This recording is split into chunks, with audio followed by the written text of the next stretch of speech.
बिस्मिल्लाहिर्रहमानिर्रहीम, अस्सलाम वालेकुम नाज़रीन, आप देख रहे हैं प्रोग्राम दिल आज़ार। मैं हूं यासिर रशीद और स्टूडियो में मेरे साथ बराजमान है सीनियर तजज़ियाकार राना मोहम्मद अजीम साहब। नाज़रीन, पाकिस्तान की मौजूदा सियासी मंजरनामे में एक चीज़ मंजर आम के ऊपर आई है कि वो एक तातुल जो माजी करीब में देखने को मिल रहा था कि जिसमें बानी पाकिस्तान तहरीक इंसाफ से मुज़ाकराती टीम की मुलाकात नहीं हो रही थी और उनके वकला की सिर्फ मुलाकात थी। हुकूमत की तरफ से मुलाकात करवाने का इंदिया दिया गया था, लेकिन बाद में मौक़िफ़ ये अपनाया गया कि उनकी जानिब से ये बुनियाद बनाई गई है कि आज़ादाना माहौल फराहम किया जाए, तो उसके लिए तगदो कर रहे हैं। लेकिन जेल रूल्स के मुताबिक उसकी इम्प्लीमेंटेशन में इस वक्त मसाइल का सामना है। लेकिन फिर बिलाखिर वो मुलाकात हुई, लेकिन वो इसके बावजूद कि आज़ादाना माहौल में नहीं हो सकी, लेकिन मुलाकात हो गई।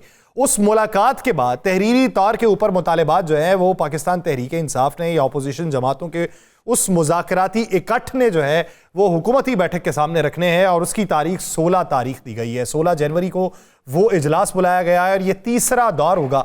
और इस तीसरे दौर के अंदर वो जो तहरीरी मुतालिबात हुकूमत के सामने रखे जाएंगे उसके नताइज क्या निकलते हैं, इसके ऊपर बात की जाएगी।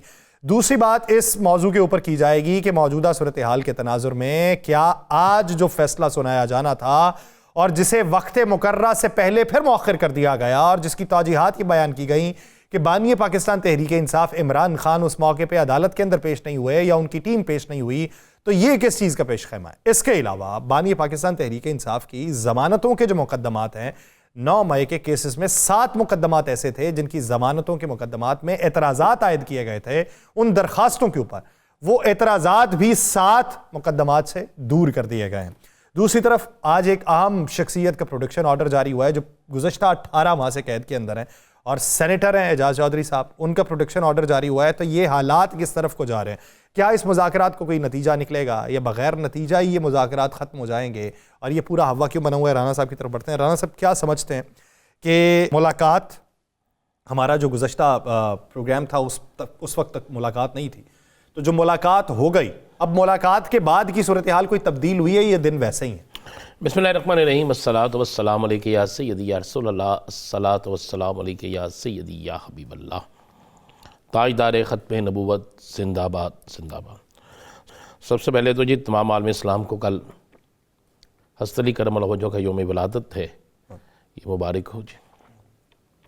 दूसरा, यासर आपने एक बात की है कि मुलाकात के बाद क्या सारी चीज़ें तब्दील हो गई। मेरे तो 2 सवाल हैं जो मैं सुबह से 22 लोगों से पूछूंगा, मैं गिन के आपको बताऊँ, 22 लोगों से, और 22 के 22 हुकूमती लोग थे और इसके साथ इन 22 लोगों में से 6 लोग वो थे जो साबिक IG जेल खाना जात रह चुके हैं। मैंने उन्हें पूछा जी कि मुलाकात का प्रोटोकॉल क्या होता है और मुलाकात के दिन कौन से होते हैं और इतवार के रोज़ कितने % मुलाकात होती है। उसने कहा इतवार के रोज़ मुलाकात होती है, स्पेशल मुलाकात इतवार के रोज़ हो सकती है, ये कानून में मौजूद है। मैं कहा अगर ये कानून में मौजूद है तो फिर रास्ते में रुकावट कौन सी ऐसी थी जिसकी वजह से इतने दिन मुलाकात नहीं हुई। और मैंने एक बड़े सीनियर मुस्लिम लीग नून के रहनुमा से पूछा तो उसने कहा जी हमें तो सुबह जब सो के उठे हैं तो पता चला कि कमेटी इतवार वाले दिन भी मुलाकात करके जा चुकी है। अब बात यह है कि एक बात तो बड़ी क्लियर है, मुलाकात करवाई गई, ठीक है। उस मुलाकात के करवाने के बाद एक तो सॉरी इस मुलाकात से पहले जो 1 घंटा 6 मिनट अली अमीन गंडापुर मिले, उसमें कमेटी के कोई और साथी शामिल नहीं थे। मेरी इतला के मुताबिक असल पैगाम कहीं से वो लेकर आए थे और उस पैगाम के इवज़ जो कुछ लेके उन्होंने जाना था पैगाम वो लेके गए थे। आपने ये भी देखा कि मुलाकात के बाद बाकी लोग मीडिया टॉक कर रहे थे और अली अमीन गंडापुर जो मीडिया टॉक नहीं छोड़ते वो फौरी तौर पे वापस रवाना हो गए थे। इसका मतलब है कि कहीं जवाब पहुंचाना था, ये भी हो सकता है। लेकिन एक चीज़ बड़ी क्लियर है जिसकी तस्दीक खान साहब के इमरान खान की फैमिली के लोगों ने की है कि इमरान खान हर ऑफर्स पे वाज़े तौर पे कह रहा है कि एक चीज़ तो बिल्कुल क्लियर है, बदला नहीं लूँगा, सियासी इंतकाम नहीं लूँगा। लेकिन अगर कोई शख्स ये मुझे कहे कि मैं पाकिस्तान से चला जाऊँ, मुझे बनी गाला शिफ्ट कर दिया जाए, मुझे जमान पार्क शिफ्ट कर दिया जाए, तो इससे कई दर्जे बेहतर है कि मुझे अटक जेल जो इनकी सबसे सख्त जेल है मुझे वहाँ शिफ्ट कर दें। मैं अपने मामलात पर कानूनी तौर पर जंग लड़ूंगा, कोई डील नहीं चाहिए। लेकिन दूसरी एक तरफ तो ये बात बड़ी क्लियर जो खान साहब की फैमिली ने यासर मुझे बताई, सही।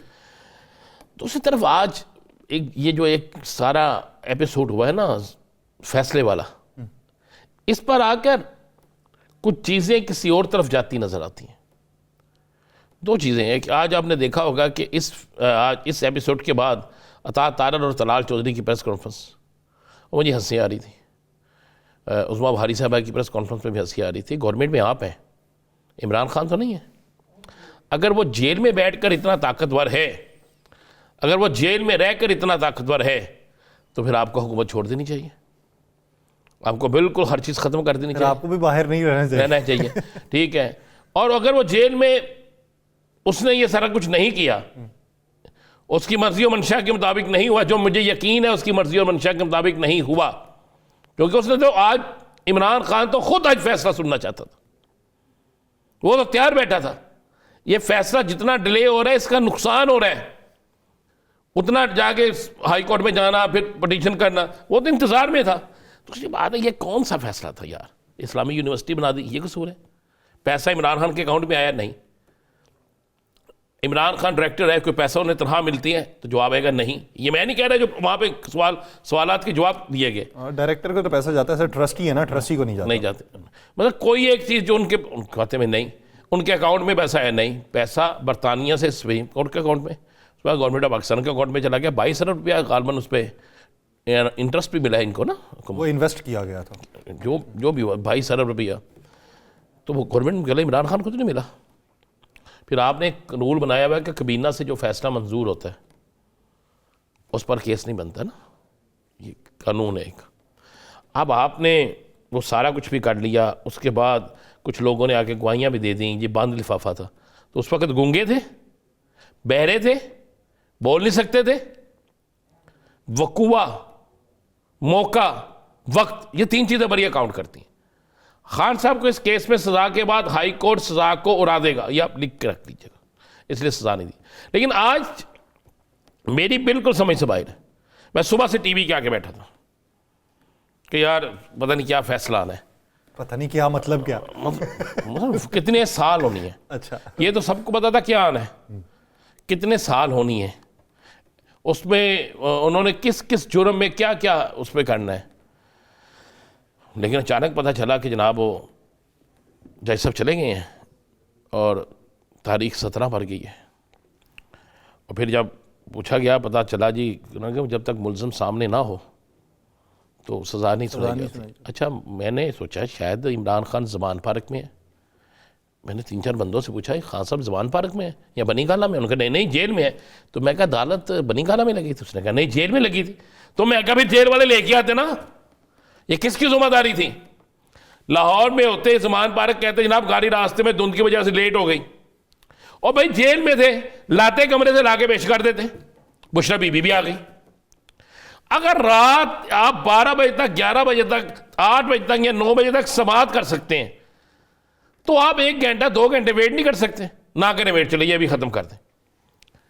जो सज़ा इमरान खान को इस्लामाबाद की एक अदालत से हुई थी, उस वक्त ये लाहौर में थे, पेश नहीं हुए, नहीं ना हुए थे, तो उस वक्त बगैर पेश हुए सज़ा हो गई थी, और सज़ा पर अमल दरामद 5 से 7 मिनट बाद हो गया था, गिरफ्तारी, फिर आगे जेल के लिए रवानगी, ये हो गया था ना। तो यार अब भी आप कर देते, क्या फ़र्क पड़ना था?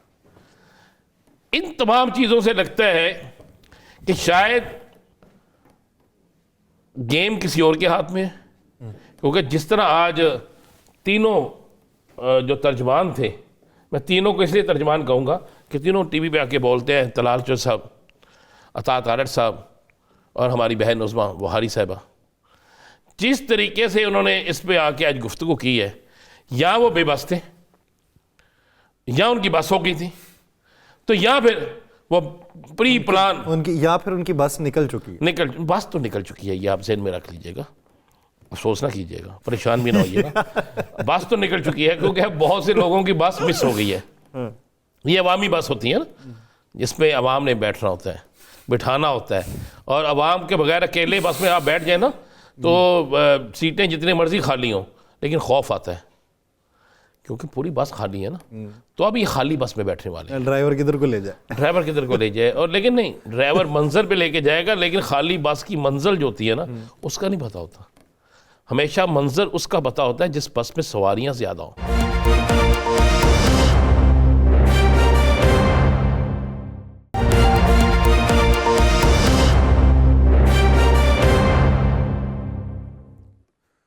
ब्रेक के बाद खुशामदीद नाज़रीन। इस वक्त जो मौजूदा सिचुएशन है उसको अगर आगे बढ़ाएं तो क्या ये आगे बढ़ भी सकती है या यहीं पे इसको ब्रेक लगाना पड़ेगी? क्या इस वक्त जो मौजूदा सूरत हाल है ये शराब के मुतरादिफ है या यही हकीकत है, और कैनवस के ऊपर अब एक नया मंजर बन रहा है जिसके खदोखाल वज़ा हो रहे हैं और हर एक किरदार जो है वो अपने सांचे के अंदर ढल रहा है, या फिर इस वक्त मखौटे ज्यादा चेहरों के ऊपर आ चुके हैं और बयानबाजी में मजीद इजाफा हो चुका है? इस मुज़ाकराती अमल का नतीजा क्या निकलेगा?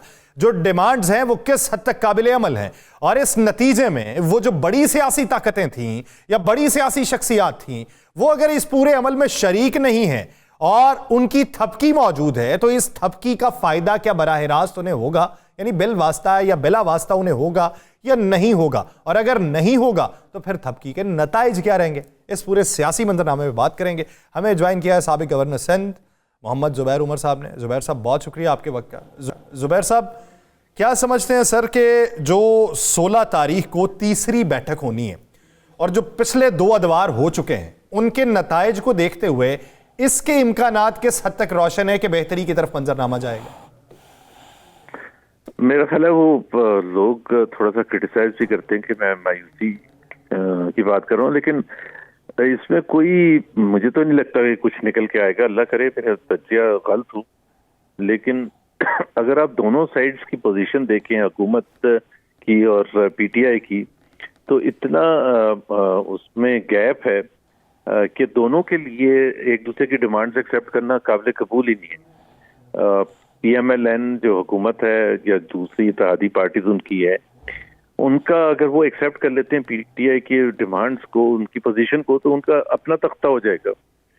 और इसी तरह से हुकूमत के लिए पीटीआई को कोई स्पेस क्यों दें? वो इस वक्त पीटीआई मेरे हिसाब से पिछले 1-2 साल में जब से उनकी हुकूमत गई है सबसे कमजोर तरीन पोजीशन पर है।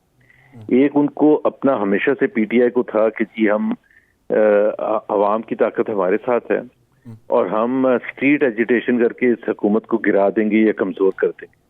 वो 26 नवंबर के बाद वो भी ऑप्शन तकरीबन खत्म हो गया, एटलीस्ट फॉर नाउ तो खत्म हो गया है। लोगों को दोबारा वर्कर्स को निकालना, जबकि 26 नवंबर को जो हुआ था उसके बाद काफी ज्यादा मुश्किल हो जाएगा। जब स्टेट हर हद तक जाने के लिए तैयार हो तो फिर आप स्ट्रीट एजिटेशन करना कोई इतना आसान काम नहीं होता, बल्कि नामुमकिन ही होता है, समझ लें। तो ये एक दोनों की पोजीशन, दोनों का किसी न किसी ऑडियंस को दिखाने के लिए बातचीत हो रही है, नतीजा कुछ भी नहीं निकलेगा। अच्छा जुबैर साहब, आपने बिल्कुल दुरुस्त बात की कि नतीजा कुछ नहीं निकलेगा, नज़र भी यही आ रहा है।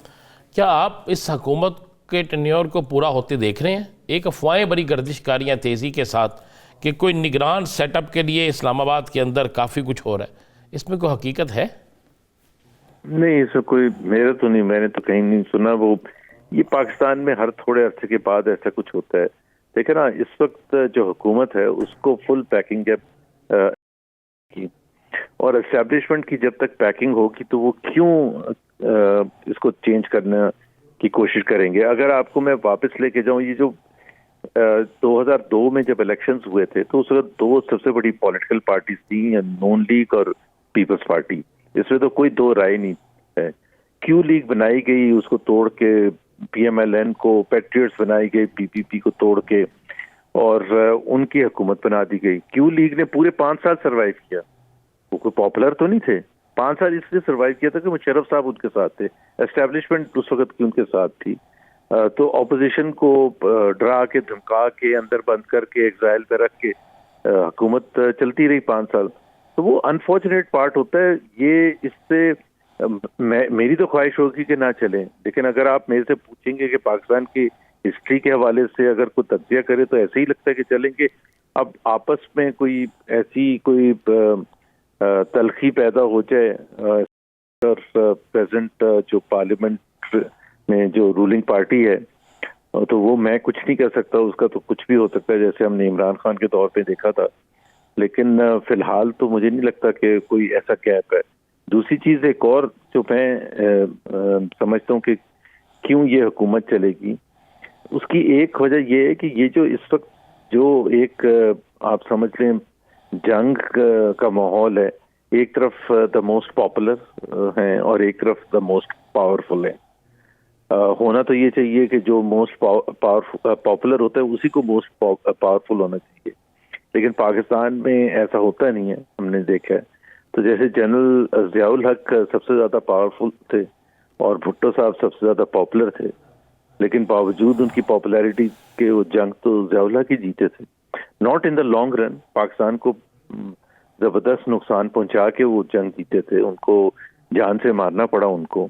और पीपल्स पार्टी के साथ जाहिर है हमने सबने देखा कितने मुजालिम रहे। इसी तरह से जनरल मुशर्रफ साहब ने जिस तरह से पीपल्स पार्टी और PMLN के साथ किया था, तो वो पाकिस्तान के लिए तो अच्छा नहीं होता, लेकिन वो वक्त तो गुजार लेते हैं। अच्छा जुबैर साहब, आप समझते हैं कि मियाँ साहब दोबारा अपने साबका बयानी पे आएंगे, या मियाँ साहब की खामोशी जो है वो इस बात की दलील है कि वो बस कहते हैं कि चलना चाहिए जैसा भी काम चल रहा है? नहीं, अब तो मेरा नहीं ख्याल है कि वो वापस आएंगे, क्योंकि इस वक्त तो देखे ना, उनकी एक तो मजबूरी है कि उनकी बेटी अपनी जो है, जो उनकी हमेशा से ख्वाहिश थी कि उनका सियासी कैरियर ऐसा स्टार्ट हो कि वो अल्टीमेटली जाके पाकिस्तान की वजीर आजम बने, तो चीफ मिनिस्टर तक तो पहुंचा दिया। और भाई उनके वजीर आजम है, पार्टी उनकी हुकूमत कर रही है पंजाब में भी और सेंटर में भी।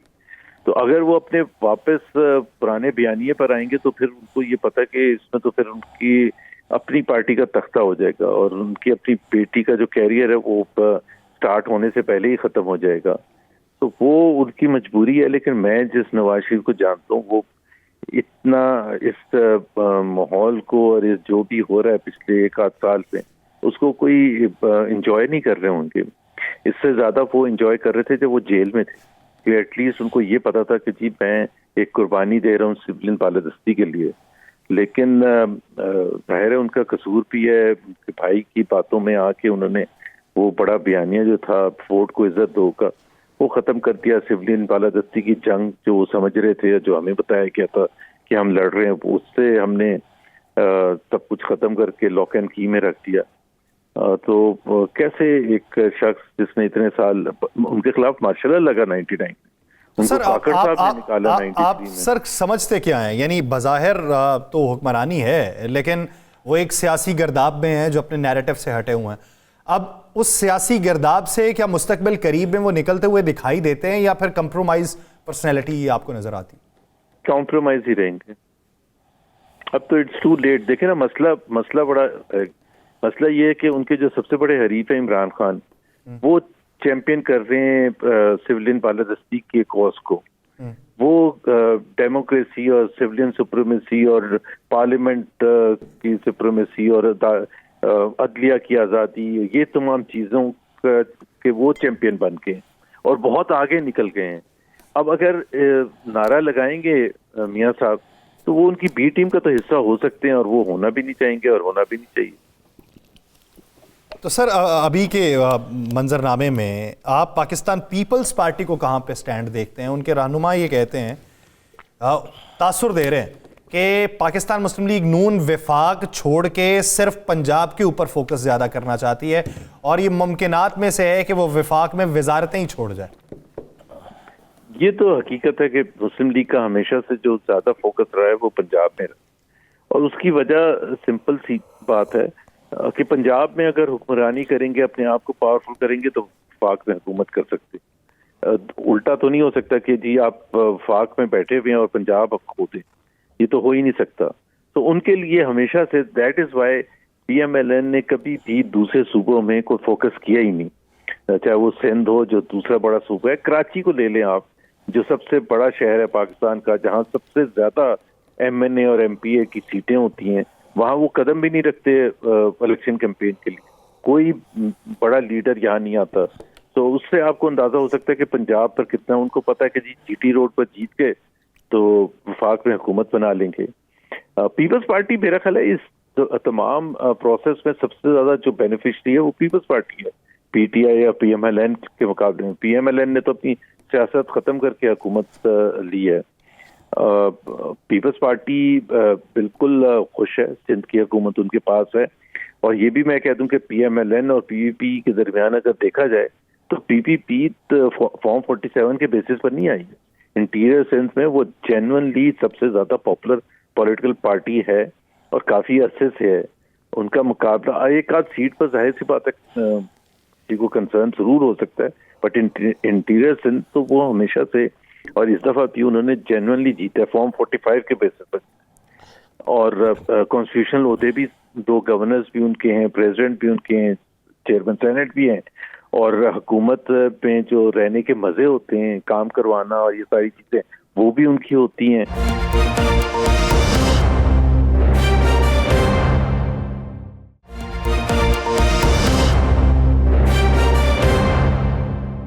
अच्छा जुबैर साहब, आप समझते हैं कि आज के दौर में किसी भी सियासी जमात को ख़त्म किया जा सकता है? एक वक्त था जब ऐसा होता था, लेकिन आप समझते हैं कि जब हर शख्स जो है बाशऊर है तो उस वक्त में ख़त्म किया जा सकता है? बाशऊर तो पहले भी थे, लेकिन अनफॉर्चुनेटली हमारे यहाँ यही सोचा किया है, चाहे वो अवामी लीग थी जो सबसे ज्यादा पॉपुलर पॉलिटिकल पार्टी थी, उसको खत्म और कुचलने की कोशिश की गई।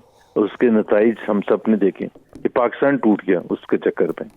हमने ये देखा कि पीपल्स पार्टी को जनरल ज़िया ने खत्म, बर्बाद करने की कोशिश की। जान से इसलिए मारा था कि भुट्टो का नाम लेने वाला कोई नहीं होगा, लेकिन 50 साल के बाद उनके नाम से ही वोट मिलते हैं पीपल्स पार्टी को। तो और ये जो सबसे बड़ी गलती होती है ना, जो मेरे नज़दीक जो हमारी समझ में कमी होती है और इनसाइट नहीं होता, पाकिस्तान एक वफाक है मुख्तलिफ सूबों का, मुख्तलिफ नेशनैलिटीज का, और इसमें एक वफाकी पार्टी का 1 या 2 या 3 जितनी भी हो वो बहुत लाजमी जुज होता है।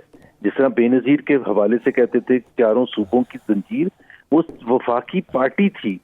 इस वक्त अगर वफाकी पार्टी एक है अगर कोई, तो वो पीटीआई है। और वो आप कहीं भी देख लें, मतलब किसी से एक अर्बन एजुकेटेड मिडिल क्लास जो है उसमें सबसे ज्यादा सपोर्ट किस पीटीआई के लिए। दूसरी तरफ आप वो देख लें जो कि आपके जो लोअर स्ट्रेटा के लोग हैं, जो गरीब तबका है, उसमें सबसे ज्यादा सपोर्ट किसकी है? पीटीआई की। मुहाजिरों में सबसे ज्यादा सपोर्ट पीटीआई की है, पख्तून्स में सबसे ज्यादा सपोर्ट, पंजाबीज में सबसे ज्यादा सपोर्ट। तो एक सबसे मॉडर्न लिबरल भी सपोर्ट करता है पीटीआई को, और सबसे कंजर्वेटिव भी पीटीआई को सपोर्ट करता है। ये वफाक की अलामत होती है। उसको अगर आप खत्म कर देंगे तो आप वफाक का समझे कि कितना नुकसान होगा। और मैं जो ये बात कर रहा हूँ, कोई डिनाई करते इस बात को कि सबसे लिबरल मॉडर्न पाकिस्तानी जो है वो किसको सपोर्ट करते हैं, या सबसे ज्यादा मिडिल क्लास एजुकेटेड जो है वो किसको सपोर्ट करते हैं। तो अगर आप उसको खत्म करेंगे, जो एक बाइंडिंग फोर्स है, मैं ये नहीं कह रहा कि बाकी, जैसा पीएमएल ने तो खुद फैसला किया कि हमें इंटरेस्ट नहीं है वहाँ सिंध से फॉर एग्जाम्पल, या केपी से, या बलूचिस्तान से। पीपल्स पार्टी कोशिश करती है लेकिन वो ऑब्वियसली रिस्ट्रिक्टेड है सिंध की हद तक। तो वफाक में और हर तबके के हवाले से, अपर मिडिल क्लास में भी, लोअर मिडिल क्लास में, और गरीब तबके में भी, और मिडिल क्लास में भी, हर एक में अगर रिप्रेजेंटेशन आपकी है तो ये वफाक की अलामत है। और पीपल्स पार्टी को जैसे कुचलने की कोशिश की थी और कर दिया, फिर उसका नतीजा भी हमने देखा कि ज़ियाउल हक ने इतना उसको नुकसान पहुंचाया, पीएमएलएन को नुकसान पहुंचाया गया जब मार्शल लॉ लगाया 99 में। तो ये कोई अच्छी बातें नहीं होती। ये तो हम समझते हैं कि ये करके, और जंग ही इस वजह से होती है, जो समझने की बात होती है कि क्यों जंग होती है। तो हमेशा हर पॉपुलर लीडर क्यों फेस करता है कॉन्सिक्वेंसेस।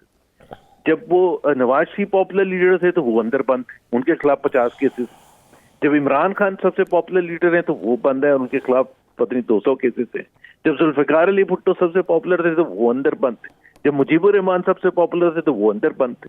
मतलब आप खुद एक कोई बाहर का बंदा हमारे से बात करता है, पूछता है, तो कहते हैं यार आपके मुल्क में होता क्या है? आज से 6 साल पहले सारे गलत काम नवाज शरीफ करता था इसलिए अंदर बंद था, और अब वो सबसे अच्छा हो गया, पवित्र हो गया, और अब सारे गलत काम इमरान खान करता है। कोई जहन मानेगा इस बात को? यानी जहन के अंदर जो इस वक्त मुनाफरत पाई जाती है, उसी मुनाफरत की वजह से ये सियासी तकसीम पाकिस्तान को इस नहज तक ले आई है। बहुत शुक्रिया मोहम्मद जुबैर उमर साहब इस हवाले से अपना वक्त देने के लिए। मुज़ाकराती अमल जो है उसका तीसरा राउंड बड़ी अहमियत इख्तियार करता है, और तीसरा राउंड नहीं हो रहा, फैसला भी नहीं आ रहा, और फैसला तीसरी बार ही जो है वो मुलतवी किया गया, और फैसला जो आगे डाला गया और उसके बाद के जो मंदरजात हैं वो भी बड़े काबिल गौर हैं। क्योंकि एक तरफ एजाज चौधरी साहब जो हैं 18 माह बाद उनका जाके प्रोटेक्शन ऑर्डर जारी होना, और ऐसी सूरत हाल के अंदर ये आगे जो दिन आने वाले हैं उसमें हुकूमत और अपोजिशन के माबैन सूरत हाल को मज़ीद बेहतर बनाएंगे, या फिर ये खलीज जो है वो बढ़ती हुई दिखाई देगी। लेकिन इस पूरे मामले में जो मुलाकात हुई है, उस मुलाकात का अंदरूनी अहवाल क्या है, ये एक बुनियादी सवाल है।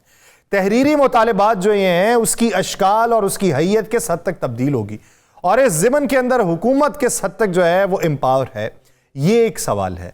और एक बिलखुसूस बात यह है कि कुछ दिनों पहले तक पाकिस्तान तहरीक इंसाफ का मौक़िफ़ ये था, इस मुलाकात से पहले बैरिस्टर गौहर ने जो कहा था कि हम जाएंगे, बैठेंगे, और अगर जुडिशल कमीशन के क़याम की मंजूरी ना दी गई तो फिर जो है सूरत हाल इस नहज तक पहुंचेगी कि शायद हो सकता है चौथा राउंड ना हो। तो अब की सूरत हाल क्या है और हुकूमत से क्या उम्मीदें, इसी पे बात करेंगे। हमें ज्वाइन किया पाकिस्तान तहरीक इंसाफ के रहनुमा ऑन अब्बास पप्पी साहब ने। ऑन अब्बास साहब बहुत शुक्रिया आपके वक्त का। ऑन अब्बास साहब, सबसे पहले बात तो ये बताइए कि क्या आपको लगता है कि एक तरफ आपके पुराने रफ़का उनके प्रोडक्शन ऑर्डर जारी होना, दूसरी तरफ जो फैसले सुनाने थे उसमें तात्तुल आ जाना, मुलाकात में रुकावटें पहले देखने में आई फिर मुलाकात का हो जाना, हालात बेहतरी की जानिब जा रहे हैं या फिर सिर्फ इम्पैक्ट हुकूमत डालना चाह रही है गुड जेस्चर? मेरे ख्याल में इसमें ना हवाओं का रुख भी थोड़ा तब्दील हो रहा है जी। अगर आप देखें जो सेनेट एजाज चौधरी साहब का प्रोटेक्शन ऑर्डर है, इसका हुकूमत से कोई ताल्लुक नहीं। ये मुसलसल पिछले 1.5 साल से एक सेनेटर जेल में है, और हम बारहा हुकूमत से रिक्वेस्ट कर चुके हैं, और इस वक्त भी जो पिछले चेयरमैन सेनेट थे उनको भी कहा था कि जी आप कर, लेकिन अनफॉर्चुनेट ना उन्होंने किया। अब गिलानी साहब से रिक्वेस्ट की तो आज उन्होंने प्रोडक्शन ऑर्डर जारी किया, बट मैं आपको बता दूं गवर्नमेंट अभी भी उनको शायद पेश ना करे, ये उनकी हट धर्मी है। लेकिन दो के वो एज अ सेनेटर उनका राइट बनता है, बट यहाँ पे कौन सा किसके हकूक चल रहे हैं? पाकिस्तान में तो वैसे भी जंगल का कानून है, जो कुछ यहाँ पे पाकिस्तान में हो रहा है।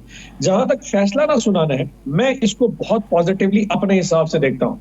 देखिए, अगर ये समझते इतना ओपन एंड शट केस है तो सजा सुना देते। खौफ किस चीज का? पहले 23 दिसंबर, फिर 6 जनवरी, फिर 13 जनवरी, अब 17 जनवरी। मैं बताऊं 17 को भी ना सुना। उसकी वजह दो नजर आती है। इनके ऊपर जो एक पॉलिटिकल इंटरनेशनल प्रेशर आ रहा है, जो इन्होंने एक ड्रामा किया, एक नैरेटिव बिल्ड किया कि जी हम इमरान खान साहब और पाकिस्तान तहरीक इंसाफ के साथ पॉलिटिकल एंगेज कर रहे हैं। अगर ये सजा सुना देते हैं तो वो एक नैरेटिव किल हो जाएगा। भाई आप तो कह रहे हैं आप एंगेज करें, आपने 10 साल की सजा सुना दी, वो भी ऐसे झूठे केस के अंदर। और अगर ये स्पेयर कर देते तो फिर इनके पास जमात खत्म हो जाएगी, खान साहब को कैसे रखा जाए? तो ऑब्वियसली 9 मई जैसा हौसला जो फारिग किस्म का केस है उसमें तो रख नहीं सकते। इससे पहले अपना निकाह जो अदर केस है वो खत्म, तोशा खाना खत्म हो चुका है, पीछे बचा तो कुछ भी नहीं है। सो अल्टीमेटली इनको खान को छोड़ना पड़ेगा। दूसरा इशू इनको डर है कि अगर इस स्टूपिड से केस में फैसला कर देते हैं तो इस्लामाबाद हाई कोर्ट में फैसला चला जाएगा। अब इस्लामाबाद हाई कोर्ट और सेशन कोर्ट पिंडी में बड़ा फर्क है। वहां पे फैसले डिक्टेट होते हैं, अंदर अंदर जो कुछ कोर्ट लग पड़ा है डयाला जेल में हो रहा देखा जाए। हाई कोर्ट के अंदर सवाल होंगे, जवाब होंगे, वकला होंगे, सहाफी होंगे, चीजें रिपोर्ट होगी। शायद इस झूठ को इस तरीके से ढकोसले को छुपाना मुश्किल हो जाएगा। सो अल्टीमेटली अब वो खौफ में है कि फैसला अनाउंस करें या ना करें, और इसी तरह किसी चीजों को लंबा किया जाए। सो अल्टीमेटली मुझे लग रहा है कि अब ये प्रेशर को फील हो रहा है, और ये किसी तरीके से सिर्फ ड्रैग कर रहे हैं। इतना असर कर सकते हैं 1.5 साल के बाद? I am not sure, but I can tell you that I feel today कि आज मुझे फील हो गया कि ये बहुत शदीद प्रेशर में गवर्नमेंट, और ये मुज़ाकरात का जो जितना भी अरसा ये चला सकते हैं चलाएंगे। अदरवाइज हमारी तो कंडीशंस बड़ी क्लियर है कि हजूर वो 2 चीजें जुडिशल कमीशन बनाइए 26 नवंबर का और 9 मई का, और जो पॉलिटिकल प्रिजन पे केसों को रोक दीजिए, और जो वहां पे कोर्ट से फैसला आएगा हम उसको एक्सेप्ट कर लेंगे। आई एम श्योर कि उनको सेंस ऑफ फेयर इतना है कि जुडिशल कमीशन बनाते हैं तो जुडिशरी अगर इनके हाथ से निकल गई, जो कि अल्टीमेटली सुप्रीम कोर्ट के जजेस को शायद कंट्रोल करना इतना इन पे ना हो, तो आई थिंक ये फेयर उनको जुडिशल कमीशन ही बनाने लगा। और अगर पॉलिटिकल प्रिजन की बात है, खान साहब रिहा होते तो शायद मुझे तो हुकूमत 2 दिन भी चलती नजर नहीं आती। सो मुझे नहीं लगता शायद ये हमारे मुताबिक भी मानेंगे, बट एनीहाउ लेट्स सी। अच्छा ऑन अब्बास साहब, मुझे ये तो बताइए, मुज़ाकरात क्या आप उसमें कोई ब्रेक थ्रू देखते हैं? सर दोबारा सवाल रिपीट कीजिएगा। मैंने क्या मुज़ाकरात में कोई ब्रेक थ्रू देखते हैं? अच्छा देखिए, अल्टीमेटली ये तो गवर्नमेंट ने साबित करना है राना साहब, ये हमारा प्रेरोगेटिव नहीं है। हम तो उस मेज पे बैठ सकते हैं। आज से कुछ अर्सा पहले हम दहशतगर्द थे, हमारे ऊपर कांटे मारे गए थे, हमारी रेड लाइन थी, हमारे मिलिट्री कोर्ट ट्रायल थे, आज हमारे साथ बैठ रहे। सो हम बैठ जाएंगे, लेकिन ये तो गवर्नमेंट ने बताना। देखिए, मुज़ाकरात फॉर द सेक ऑफ मुज़ाकरात तो नहीं होने ना, उसमें से कुछ निकलना चाहिए। कुछ टीओआर्स हमने तो बता दिया, अब गवर्नमेंट भी बता देगी वो किस टीओआर पे बात करना चाहती है। लेकिन अगर उस टीओआर का मकसद ये है कि खामोश हो जाए, चुप हो जाए और तब सारी चीजें, ऐसा नहीं होने लगा। पाकिस्तान एक नया पाकिस्तान है। राना साहब यकीन करें, 2 साल में जितना कि पाकिस्तान ने सफर किया, शायद 70 साल में नहीं किया। इससे पहले हमें पता नहीं था कि कौन हुकूमत बताता है और कौन गिराता है। 5-10 हजार की रैगिंग हमने सुनी थी, 1-1 लाख की रैगिंग पहली दफा देखी है। तो ये कौम रुकने वाली नहीं है। Having said that, मुज़ाकरात सिर्फ ड्रामेबाजी की हद तक नहीं होने चाहिए, उससे कुछ निकलना चाहिए। और हम समझते हैं, हम किसी को गुड इंटेंशन में हम चाहते हैं कि उनके मुज़ाकरात में से कुछ निकले, लेकिन ये सारा डिपेंड गवर्नमेंट पे करता है। हमें क्या, हम तो पहले भुगत रहे फिर भुगत रहेंगे। हमारी सियासी एक्टिविटी हम नहीं कर सकते, पर्चे हमारे पास चल रहे हैं, लीडर हमारा जेल में है, हमारी लीडरशिप सारी जेल में, मतलब हमारे पास तो कुछ भी अब गंवाने को नहीं बचा। हम तो सब कुछ गंवा चुके हैं। अल्टीमेटली अगर अवाम ने, रियासत ये समझती है कि उसने अवाम के करीब होना है, पाकिस्तान की इकॉनमी को आगे लेके जाना है, they have to find a way out कि वो हमारे साथ कैसे इंडल्ज कर दें और चीजों को उसमें से ब्रेक थ्रू करें।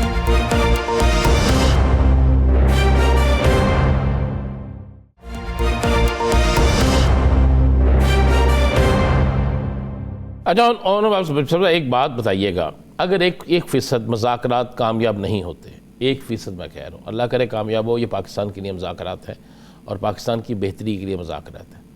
अगर ये मुज़ाकरात 1% मैं कह रहा हूँ कि कामयाब नहीं होते, तो क्या तहरीक इंसाफ वेट करेगी, नई एहतजाज की हिकमत भी तय करेगी? अच्छा, देखिए, हम एक पॉलिटिकल जमात है और पॉलिटिकल जमातों के पास बहुत सारे कार्ड्स होते हैं। आपको जैसे पता, मुज़ाकरात काम नहीं है तो पहला हमने कार्ड अपना बता दिया है, वो है ओवरसीज पाकिस्तानी का, कि वो तरसेलात जो पाकिस्तान भेजते हैं हम उनसे कहेंगे। लेकिन यहाँ पे मैं रोकता हूँ, हुकूमत दावा, मैं यहाँ पे रोकता हूँ आपको, हुकूमत दावा कर रही है कि पहले से ज्यादा बाइट से रकम आई है, हुकूमत का ये दावा है। अभी तक खान साहब ने इसके ऊपर क्लियरली अपना स्टांस नहीं दिया। उन्होंने 31 जनवरी की तारीख दी, उन्होंने कहा जब तक मुज़ाकरात चलते हैं हम इस चीज को अपनी जगह पे पेंडिंग करते हैं। हैविंग सेड दैट, ये याद रखिएगा कि पाकिस्तान में 2 किस्म की रेमिटेंसेज आती हैं। एक रेमिटेंस आती है उन लोगों की जो वहां पे डेली वेजेस पे काम करते हैं, जो अपने घरों में अपनी फैमिलीज को पैसे भेजते हैं, जिससे उनके घर का चूल्हा है। वो यकीनन कम नहीं हो सकते। वो कैसे हो सकता है अपने घर पैसे भेजे अपनी माँ को, अपने बच्चों को, या स्कूल के खर्चे, इलाज के खर्चे, वो नहीं रोके जाए। एक वो पैसे हैं जो पाकिस्तानी यहाँ इन्वेस्टमेंट के लिए भेजते हैं, जिससे पाकिस्तान का आपका जो हाउसिंग सेक्टर है वो चलता है, आपका कंस्ट्रक्शन बिजनेस चलता है, आपकी और बहुत से इन्वेस्टमेंट्स हैं। वो है असल जिसकी वजह से आपके ऊपर असर आएगा। और अगर खान साहब कहेंगे तो शायद ओवरसीज पाकिस्तानी वो इन्वेस्टमेंट बेस्ड मनी शायद ना भेजें। और ऑब्वियसली उसकी डेट खान साहब ने 31 तक कह दिया है कि हम 31 तक देखेंगे। अदरवाइज ये पहला कार्ड। इसके बाद एहतजाज करना, सड़कों पे आना, असेंबली के अंदर गवर्नमेंट के बिजनेस को रोकना, हमारे पास है बहुत से कार्ड्स। अभी तक हमने असेंबली के बिजनेस को नहीं रोका। डू यू रियली थिंक कि 90 मेंबरान कौमी असेंबली को रोकना चाहें तो रोक नहीं सकते? You can not run the business. हम 20 सेनेटर्स अगर चाहें तो 100 सेनेटर्स के ऊपर भारी हो सके, सेनेट को रोक सकते हैं, लेकिन फॉर अ गुड स्पिरिट हम ऐसा नहीं कर रहे। लेकिन अगर हमें नवाज के साथ लगाया गया तो हमारे पास ये ऑप्शन भी मौजूद है। और इस तरह पॉलिटिकल पार्टीज के पास कितने भी ऑप्शन है, और अल्टीमेटली कुछ नहीं तो फिर सड़क पे भी आ सकते हैं। और डी चौक पे वैसे आपस की बात है, अगर ये गोलियां ना मारे तो फिर डी चौक पे भी दोबारा आ सकते हैं। लेकिन 25 करोड़ आवाम के सामने अगर कोई गोली लेके आ जाए, कौन कब तक खड़ा होगा? बट हैविंग सेड दैट, हम फिर सड़कों पे भी आ सकते हैं। ये ऑप्शन भी हमारे पास मौजूद है। अच्छा, नवीद कंवर साहब कहते हैं कि 31 तारीख की जो डेडलाइन है वो समझ से बालातर है। आप लोग कहते हैं कि 31 तारीख तक ही कुछ ना कुछ हासिल हुसूल हो, तभी कुछ आगे बात बढ़ सकती है। बिलखुसूस इब्तदाई जो निकात है कि जुडिशल कमीशन का क़याम अमल में लाया जाए। फ़र्ज़ कर लें कि हुकूमत लिख देती है जुडिशल कमीशन के लिए, लेकिन 31 जनवरी तक उसका क़याम अमल में नहीं आता, या ऐसी इंटेंशंस वज़ा कर दी जाती हैं कि हाँ हम लिख देते हैं, तो तब भी 31 जनवरी होगी या उसमें फिर कुछ लचक दिखाई जा सकती है? ऐसे जैसे देखिए, आपके सवाल के 2 पैरा है। पहली बात कि 31 की डेट क्यों दी गई? ला हासिल गुफ्तगू नहीं की जा सकती, इनडेफिनेटली मुज़ाकरात नहीं हो सकते। जी मुज़ाकरात चलते रहेंगे, पूरा 2025 कर लेते हैं, अगले साल जाके जनवरी डिसाइड कर, ऐसा नहीं हो सकता। There has to be deadline. यहाँ तक मुज़ाकरात करेंगे, उसके बाद कंक्लूसिव कोई चीज निकलेगी। मिसाल के तौर पे कंक्लूसिव चीज निकल आती है, जुडिशियल कमीशन अगर गवर्नमेंट हमसे एग्री कर लेती है और उसमें कोई 1-2 दिन ऊपर नीचे को नोटिफिकेशन, और जुडिशियल कमीशन का नोटिफिकेशन तो गवर्नमेंट ने करना ना, अल्टीमेटली लॉ मिनिस्ट्री में से जो सेक्रेटरी लॉ उसे नोटिफिकेशन कर रहा है कि फलाने 5 जजेस ये जुडिशियल कमीशन है, उसमें 1-2 दिनों ये कोई बड़ा इशू नहीं है। इंटेंशंस पता चल, बच्चे हम भी नहीं है, कोई लॉलीपॉप ऐसा नहीं कि गवर्नमेंट हमें दे दो हम चुप करके मान जाएंगे।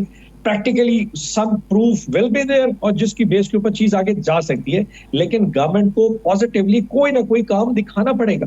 हमने ये कहा था कि जी और कम से कम नहीं तो जो मिलिट्री ट्रायल के वाले से हमने कहा था वो बात नहीं मानी कि 67 लोगों को सजा दे दी गई, 19 माफ हुए थे, 67 बकाया बच के 4 से 10 साल सजा दे दी।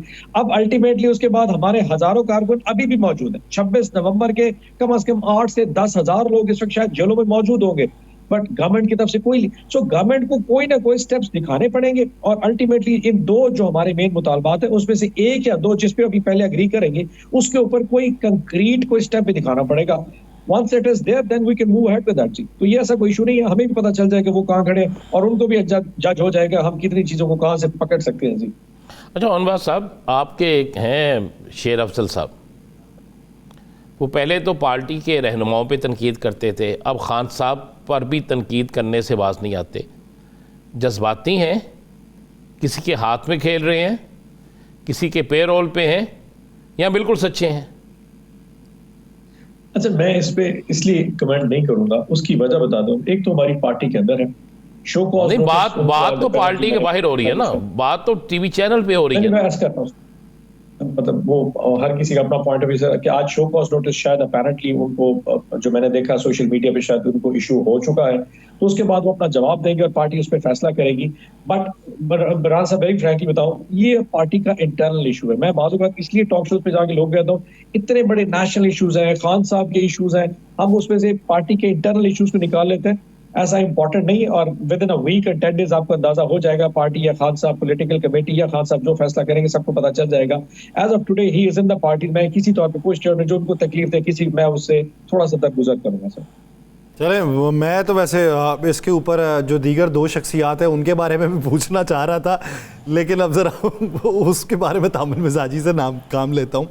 ये बताइए कि पाकिस्तान तहरीक इंसाफ का क्लियर कट मौक़िफ़ ये सिंध के मामले पे क्या है, नहरों वाले मामले पे? पाकिस्तान तहरीक इंसाफ का जी, अच्छा, वेरी फ्रैंकली ये एक डिसाइडेड प्रिंसिपल है जो अपनी जगह पे मौजूद है कि चारों सूबों में पानी की तकसीम इरसा के थ्रू हो चुकी है। जो इशू पिछले दिन हमारी गवर्नमेंट में भी उठाया गया था और बाद में फिर अभी भी इशू आया, वो एक टेक्निकल ग्राउंड पे था कि ऐसी नहरें जो कि मौसमी बेस पे चलती हैं उनमें शायद पानी कम जा रहा है या ज्यादा जा रहा है, या लीकेजेस अगर कहीं पे पीछे ज्यादा हो गए उसकी वजह से पानी कम हो गया तो उसकी डिवीजन देख लेते हैं, या पानी वेस्टेज अगर ज्यादा हो रही है, दरिया सिंध का पानी अगर फॉर एग्जांपल समंदर में जा रहा है तो उस पे पंजाब ने इशू रेज किया था कि अगर वेस्ट ही होना तो पीछे रोक लिया जाए, चाहे शायद कुछ लग जाए, जिस पे सिंध ने जवाब दिया था कि जरूरी नहीं कि सारा पानी फसलों को लगाया जाए, ये पानी जमीनों को रोटेट करने के लिए, अंडरग्राउंड वाटर को लेवल करने के भी हो सकता है। सो ये टेक्निकल इशू है। हमारा पॉइंट ये है कि let the technical people speak over it, इसको पॉलिटिकल फैसला ना बनाया जाए, अना का फैसला, चाहे वो सिंध बना रहा हो चाहे पंजाब, जो लीगल जो टेक्निकल एक्सपर्ट्स हैं, जो वाटर के लोग हैं, वो बैठ जाएं और इस पे जो टेक्निकल फैसला है, अल्टीमेटली ये पाकिस्तान का पानी है, ना ये सिंध का है ना ये पंजाब का, ये पूरे पाकिस्तान का है। अगर वहां वेस्ट हो रहा है, यहाँ बचत हो सकती है, या यहाँ से बचत वहां वो हो सकता है, इट शुड बी यूटिलाइज। इसके ऊपर पॉलिटिकल गेम ना करनी चाहिए क्योंकि पानी पहले ही कम है और किसान पहले ही बदहाल है। सो मैं खुद किसान हूँ, आई अंडरस्टैंड पानी कितना इंपॉर्टेंट है, ये हमारी लाइफ लाइन है। सो मैं ऐसे कोई बात करूँ उनको तकलीफ हो, let the technical experts talk about it and political हमारे जैसे लोगों को इससे परहेज ही करना चाहिए। अच्छा, एक कल अली अमीन गंडापुर की एक बड़ी तवील मुलाकात 1 घंटे से ज़्यादा खान साहब से 1 to 1 हुई, उसके बाद जाके कमेटी से कोई ख़ास बात जो गुफ्तगू हुई वो हुई। क्या अली अमीन गंडापुर को पता चला, कोई पैगाम लेकर आए थे या अली अमीन गंडापुर को हदायत की गई, क्या चला? अच्छा, मुझे अंदाजा नहीं, अली अमीन साहब ने अभी तक हमें पॉलिटिकल कमेटी में ऐसे शेयर नहीं किया, लेकिन जो मुज़ाकराती कमेटी थी उनके जो खान साहब से बात हुई वो आके बाहर उनके जो हमारे स्पोक्स पर्सन है हामिद रजा साहब, उन्होंने सारे पाकिस्तान को बता दिया था। ऑब्वियसली अली अमीन के जो मेजर इश्यूज ऑफ कोर्स जो होते हैं वो of course has related to KPK province, उसमें जो वहाँ पे इश्यूज चल रहे हैं, खासतौर पे जो हमारे सिक्योरिटी के इश्यूज हैं, उस हवाले से ज़्यादा बात करने गए थे। और कहीं ना कहीं उनको इंटरैक्ट करना पड़ता है विद दी अस्करी इदारों के साथ, उनके सरबराहान के साथ, उस हवाले से शायद उन्होंने कहीं कॉन्फिडेंस में लिया हो। बाकी हमें उन्होंने ऐसे कोई ब्रीफ नहीं किया, बट आई एम श्योर कि मेजर जो कंसर्न था वो कुरम एजेंसी का था और हमारे फाटा के इलाके में जो लॉ एंड ऑर्डर की सिचुएशन थी वो खान साहब को ब्रीफ करने गए थे कि वो सिचुएशन क्या चल रही है। अदरवाइज इसके अलावा जो पॉलिटिकल इशूज है वो उन्होंने मुज़ाकराती कमेटी से खान साहब ने डिस्कस किए थे, जो उन्होंने बात ब्रीफ कर दी कि जी मुज़ाकरात को कंटिन्यू रहना चाहिए 31 जनवरी तक। एंड आई एम श्योर वो खान साहब एग्री कर रहे थे कि अगर इन 2 इशूज के ऊपर कोई बाज़ाब्त होती है तो फिर चीज़ों को आगे देखा जाए, अदरवाइज 31 के बाद इसके ऊपर टोटल होल्ड डाल दिया जाएगा। ये सही, ठीक, बहुत शुक्रिया राना अब्बास बप्पी साहब इस हवाले से अपना वक्त देने के लिए। नाज़रीन, प्रोग्राम का वक्त खत्म हुआ चाहता है, मुझे और राना साहब को दीजिए इजाज़त। अपना बहुत सा ख्याल रखिएगा, आपसे मुलाकात होगी कल, अल्लाह ने